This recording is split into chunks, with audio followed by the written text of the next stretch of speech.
Welcome to the Slop Farm. Enjoy the video. In this video, I will explain how to write a case study in business law. First, understand that a case study presents a factual scenario requiring legal analysis.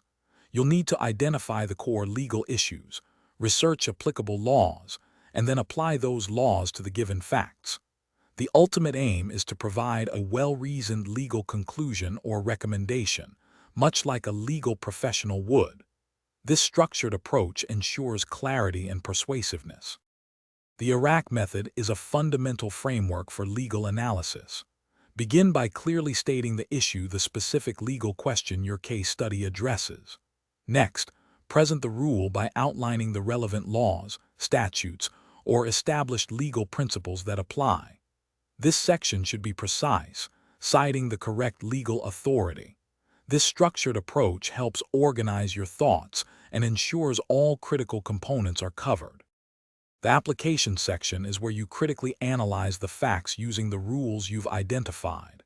This is the most crucial part, demonstrating your ability to apply legal principles. Explain how the facts of the case fit, or don't fit, the elements of the law. Finally, your conclusion should be a concise answer to the legal issue, summarizing your findings and offering a clear resolution. Aim for a direct and definitive statement. To excel, always read the case study facts meticulously to grasp every detail.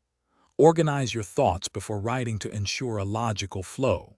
Use clear, professional language, avoiding jargon where simpler terms suffice.